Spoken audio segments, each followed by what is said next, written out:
Hello, my country people. How una dey? This is Maureen Gist TV. My people, agree to una according to una time, depending on where you dey watch me from. Thank you for being part of this channel. For all my returning subscribers, God go bless una. If you never subscribe, I beg make you hit the subscribe button. Make you click the bell notification. Thank you so much. Yes, my people, today video na about our Queen Naomi and the Ooni of Ife. Yes, so my people, wetin be the fate when it dey befall Queen Naomi now? Because people now say make Ooni of Ife free Queen Naomi. Now the chief priest be this when he say Queen Naomi can never be free because in dey with the Ooni of Ife son. Now, a lot of talk here and there, controversy here and there, because una know say Ooni of Ife don move on. Yes. Last week Ooni of Ife don marry Mariam Anako. He don marry new wife, which is now the which represent replace Queen Naomi when Queen Naomi say he no want the marriage again. Una know say according to tradition and custom, if you be woman, you don marry the Oba, the king, you are not free until you undergo some spiritual cleansing. So a lot of people, they say, since e be say Queen Naomi married traditionally and she undergo ritual before he finally allowed to enter the palace and marry the Ooni of Ife, start to dey live with am as husband and wife, that as Naomi is don say she no want again, and the Ooni of Ife is supposed to set am free, just as he set Queen Wura free, because Queen Wura own Ooni of Ife come to make it publicly say Wura is free to marry. But since on the 23rd of December, which is 9 months ago, when it be say Queen Naomi come for social media to announce her separation with the monarch never really break silence, apart from saying when he say Queen Naomi they hack your account, and before you know, the next thing he say the monarch wanted her to come back to the palace, which she say no way. As the monarch don't wait for entire, grey, na make go marry Mariam Anako.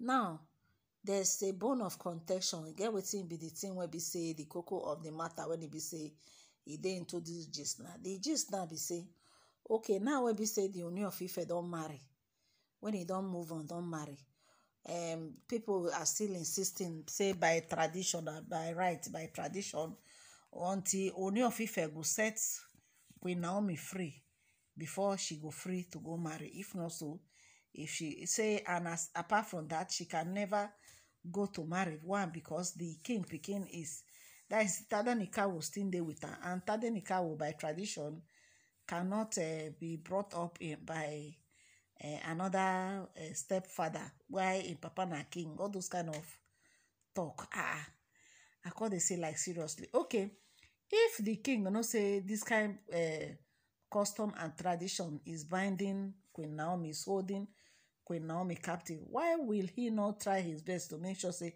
he settle with Queen Naomi instead of him going back to go and marry another wife, since he know that there's no way that Queen Naomi will go and marry another person when he has his son, and the son cannot grow up with another man. So wetin me and they try to talk now be say, if they say if I want to analyze this whole thing, be say now only the woman na the traditional custom they hold captive, can't they free the man? Okay, if the man is as free as the bed of the head to go and marry another wife, even within 72 hours they marry the second one, why will somebody want to use one culture and tradition to hold Queen Naomi captive, say because of say in the hold the king pikin? So what about a situation by, if for example now, because now we dey hear say suitors they are coming for Queen Naomi and the marriage, why is it that if Queen Naomi decides, okay, she want to go and marry, settle down, because she's still young. Definitely she will marry. Can't the mother, can't Tadenikawo dey with the mother? Say if na like this, if na say that the tradition no permit Queen Naomi, say he must carry Tadenikawo enter marriage. And if the king know all these things, why is it that the king didn't set things right or try and make sure say he settle? Why will he want to eat his cake and have it? As in, he want a situation whereby since Queen Naomi don come and now say you know what they get and you no want, then Queen Naomi would not remain like that. So people say, people will be Christian, they say the thing no go do Queen Naomi anything, because Bible say whosoever the son of man set free is free, and is free indeed. Marriage don't be by force. If the Ooni of Ife still insist say he no go clean, he no go remove that ties wey be say the whole two of them together, as in undergo the ritual to free Naomi. Naomi, as a Christian, as a prophetess, is set free by Christ Jesus. Nothing go call hold and captive, say because of say the marriage between her and Ooni of Ife no work again. Definitely, or it must be say she'll call remain like that. For me, if that kind of custom and tradition actually they exist, let me say it's oppression. Now oppression for me, now custom and tradition when we say they oppress woman, because they feel say this person a woman. So now like this, now the way maybe I take see and be that. So now according to Ifa priest, now Ifa priest say Queen Naomi is not free to go marry another man. My people, when they hear this kind of matter, so wetin me they try to find out now be say, if you be a Yoruba person and you know your tradition and custom, wetin be the next line of action? Because one thing with all this tradition and custom, no be something where be say person they take joke inside, because being somebody like me where be say I know where I come from, I know that some of all this tradition and custom, even Bible say you should give Caesar what belongs to Caesar and give God what belongs to God. So if you look this whole thing very well now, if you say Queen Naomi na born again Christian, and the whole thing is not binding, it's not holding her, but one could not forget say this same born again Christian do marry traditionally. Now they say and so she not marry from the church, he marry traditionally, and he undergo some spiritual exercise before she was finally declared the Oluwa and married to the king. And all of us we there for this social media space when the king marry Wura, and when he marry Wura, when he be say he marry Wura, and Wura with marriage with the Ooni of Ife, the thing not work out. Una see where Ooni of Ife come out to come to say Wura is free to marry, she can go ahead and free to marry. So now people now they say, is it that the Ojaja Bambi is jealous, say despite say Queen Naomi do that kind of thing, say he no want, then he no want to free Queen Naomi? Is it that the king is jealous, or is he get something for Queen Naomi where they make her they keep on holding, say he no want free this woman, he want to make sure say Queen Naomi belong to her?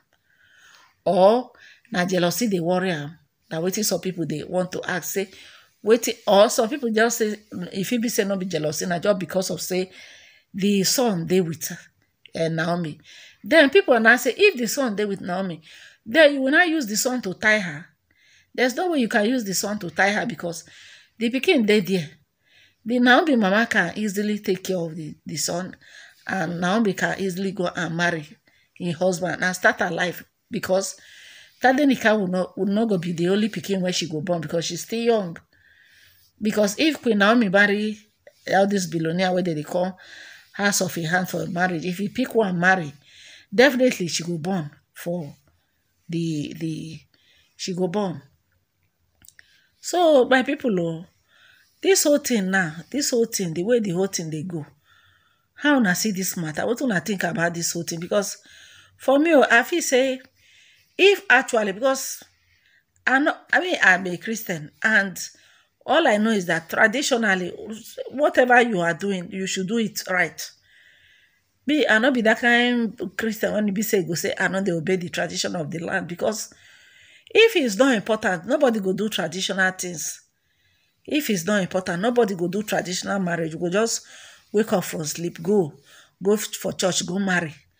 But before you go do church wedding, they go tell you say make you go do traditional home, because it's very, very important. So people now say make Ooni of Ife free Queen Naomi, so that Queen Naomi go ahead and marry whosoever you want to marry, since e be say the Ooni of Ife don go ahead to marry too. Say so dem no go come keep Naomi, dey tie am for one corner because of say because a lot of people now dey say he born pikin for the Ooni of Ife, therefore she's not free to go and remarry. Says who? Alaafin for your wife dem, all those end time oloris dem wey be say dem run leave palace. Most of them don born. They still go ahead and left. They left the palace. Nothing happened. So I not just know, my people. What do you think about this whole thing? Make una leave una comment for comment section. In case you never subscribe to Maureen Gist TV.